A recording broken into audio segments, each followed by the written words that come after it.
Dragon Ball Daima épisode 16, pour ne pas changer, on est lundi, je vous livre ma critique de l'épisode, mon point de vue, de comment je vois les choses et de comment j'apprécie un plus ou moins Dragon Ball Daima, voilà tout simplement. Épisode 16 qui... c'est pas le genre d'épisode que j'aurais voulu voir, mais bon, tant pis, on doit faire avec. On est parti dans l'expédition, faut vite passer à autre chose, et je trouve ça un brin dommage, surtout qu'il y avait tout un mystère autour de Dégès, et au final, c'est une fraude. Bref, j'arrête de parler, et puis on y va.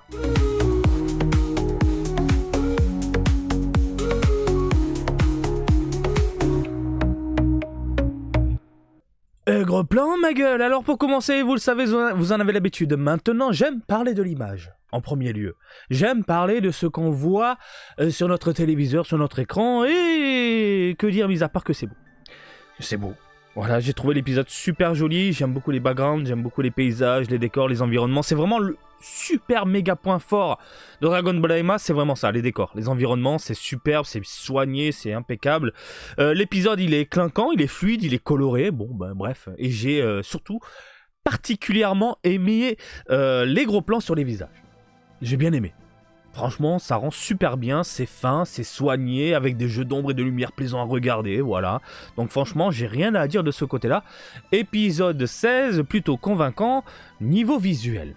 Ensuite, on va rentrer un petit peu plus dans le sujet, histoire, tout le tralala. Parce que vous le savez, officieusement, il reste 4 épisodes. Bon... Alors, on est dans la phase de progression de conquête. On avance vers le combat ultime. Là, ça reprend un peu l'aspect, la conception d'un jeu de rôle, d'un RPG, et on l'a vu dans Dragon Ball Daima. Ça amenait vraiment comme ça, l'exploration, la découverte, etc. Et là, nos héros progressent face à des petits ennemis, puis après des mini-boss, puis après des boss, tout en explorant les lieux. Voilà, c'est vraiment un RPG. Un RPG de ouf.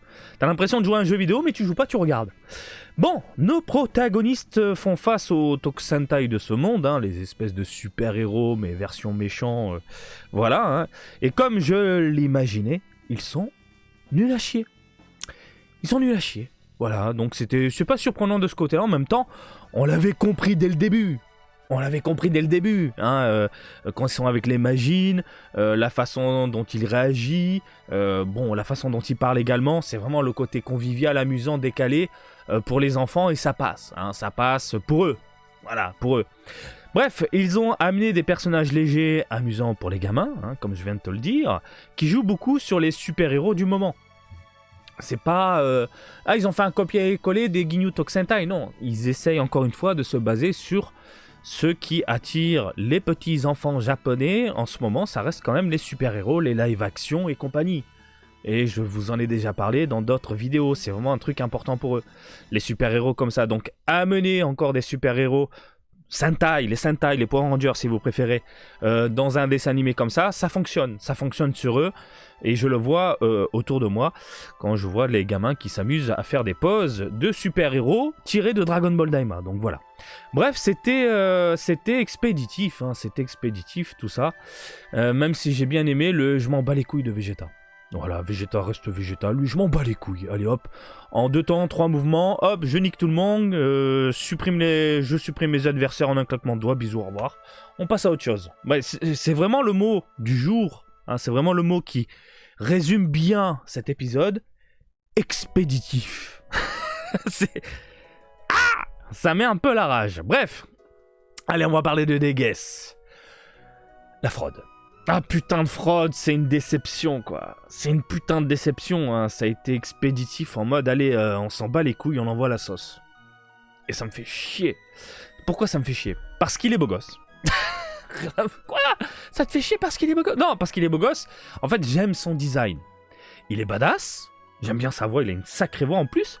Il te donne cette sensation que le personnage, il est surpuissant. Enfin, il a quand même quelque chose en lui. Quand il va en découdre, ça va péter dans tous les sens. Et au final, c'est un game over en 3 secondes. C'est un putain de game over en 3 secondes. Bon, là, c'est le vieux de la vieille qui vous parle. Kaioshin dans Dragon Ball Z, à l'époque, dans les années 90, Je pense que vous vous en souvenez. Quand il est apparu pour la première fois, putain de badass, une tension palpable à l'image. Et au final, ça reste aussi une fraude. Hein. Le Kaioshin, c'est juste une fraude, tu vois. Donc, ils ont repris un peu le même concept, le même délire. Et je trouve ça dommage parce que je m'attendais vraiment à un personnage ultra vénère qui allait en découdre un petit peu avec nos héros. Et au final, non, game over en 3 secondes. Bref, le mec veut devenir le roi le roi du royaume des démons. Donc voilà, mais il n'est pas foutu de faire des claquettes. Bon voilà. Non mais ce que je veux dire par là en gros, hein, je m'attendais au moins à un épisode bien vénère sur lui, puis au final on se retrouve avec ça quoi. On se retrouve avec ça. Bref, j'ai vraiment cette sensation que la Toei a prévu 20 épisodes au total. Alors attention, il n'y a rien d'officiel encore une fois, ça a été dévoilé par Ulule et compagnie, mais ça reste tout de même officiellement non officiel, ça veut rien dire ce que je dis, mais en gros, la Toei et les ayants droit n'ont jamais communiqué sur le nombre d'épisodes, ça c'est vraiment très perturbant.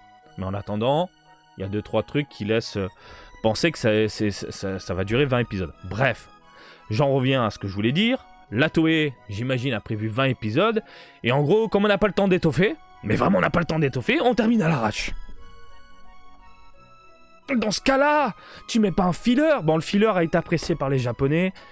Vous le savez, j'ai fait une vidéo dessus. Moi, le filler, il m'a cassé les couilles.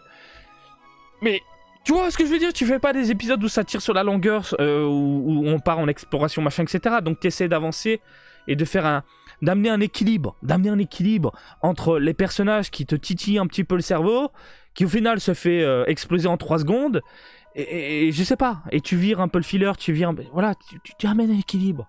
Parce que c'est pas ce que j'attendais avec des guesses. Mais vraiment pas du tout, quoi.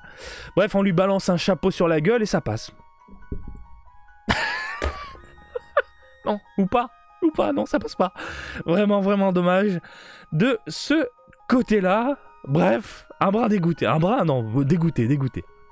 Rapidement concernant la donzelle hyper mignonne qui a récupéré l'œil pour Dégès, à la base c'était pour Dégès, mais après la file à Goma, pardon.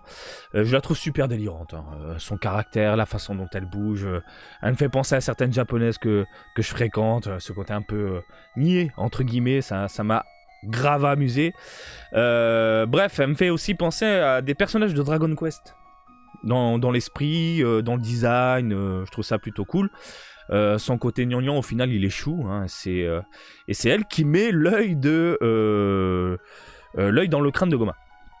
Et c'est elle qui force un petit peu. Mais il y a ce côté un peu, c'est dégueulasse, machin, etc. C'est mignon. Ça reflète un petit peu la réalité de ce qu'on voit dans les rues au Japon. Hein. Bref, là, et là, quand elle met l'œil, là, messieurs, dames, j'avais raison. Voilà, j'avais raison. Putain de bordel de merde, j'avais raison. Il y a plus d'un mois, je vous disais que le boss final serait Goma en mode muscle plus 4000 vénère avec de la vinasse et tout, et pas les Majinku et compagnie quand la communauté s'excitait. C'est ça le boss, c'est ça le truc final. Non, putain, moi par rapport à ce qu'on nous amenait à l'image, par rapport à ce qu'on nous présentait, putain de merde, ça y est, on y est. Pour moi, c'était Goma vénère. Merde, j'ai prédit le truc. Putain, c'est facile à comprendre. Bref, on y est, ça y est, à mes yeux, c'était tellement prévisible. Par contre, pour la suite, j'ai des doutes. La suite de mes prédictions. En gros, on a Glorio qui conseille à nos héros de redevenir adultes avant d'aller le combattre. Donc en gros, on va voir le Tamagami, on récupère la Dragon Ball, et au final c'est Aline qui la possède, et puis avec les Dragon Ball, on redevient adulte, et puis on part sur la bataille finale. Donc là, ça laisse un petit peu le doute. Est-ce que je me suis trompé? Je sais pas. Peut-être que je suis dans l'erreur, hein, dans ma seconde partie de l'analyse, mais je vois toujours, personnellement, Goku en Super Saiyajin 4, en mini, pour faire monter l'excitation autour de la transformation, tout en conservant l'esprit de Dragon Ball Daima, qui est l'esprit des enfants, l'esprit jeune, l'esprit mini. Encore une fois, pour que les gamins s'identifient. Et il faut amener ce Goku Super Saiyajin 4 à l'image.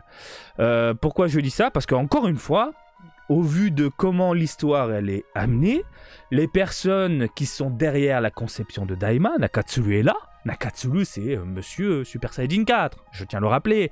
Et comment les choses sont présentées au niveau de l'histoire, etc. Je vois toujours, personnellement, Goku Mini Super Saiyajin 4 versus Goma, ultra vénère, méga musclé. J'y crois, mais fort, fort, fort. Alors, vous pouvez me contredire, vous avez le droit. En même temps, on est là pour en parler, on est là pour livrer nos impressions. Et je peux le comprendre, mais surtout quand t'as Glorio qui te sort un dialogue dans ce sens, qui te dit ils vont revenir adultes, etc. Enfin, il conseille ça. Il ne dit pas qu'ils vont le faire, il le conseille. Mais pour moi, le final, c'est pas ça. Le final, c'est de garder l'esprit mini. Il faut garder l'esprit mini.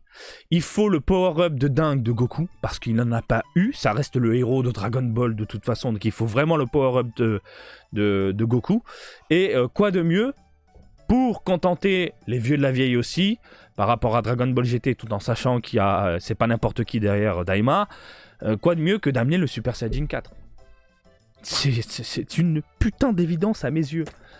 Et si je me trompe, bah putain, je me suis trompé. Mais franchement, c'est tellement facile à comprendre, enfin je le vois vraiment comme ça, hein. Bref. Pour l'épisode 17, ça va être quoi ? La bagarre avec les Majin, ok. Et la question que je me pose, c'est est-ce que ça va être expéditif, comme là avec des guests, comme là avec les Sentai, comme... C'était vraiment expéditif, hein. J'espère que le fight va durer au moins 15 minutes, parce que là, il y a les Majin, ils sont quand même assez costauds. Et puis, j'espère que tout le monde va s'y mettre. Et officieusement, et j'ai bien dit officieusement, il reste 3 épisodes. Ce qui veut dire, comment je vois la fin, 2 épisodes, donc après les Majin. Hein. Pour moi, l'épisode 17, c'est les Majin, ça y est, c'est expéditif. Ils vont se battre, j'espère 15 minutes, puis après, on passe à autre chose. 2 épisodes pour le fight face à Goma, je l'espère. Et un épisode... du coup, qui...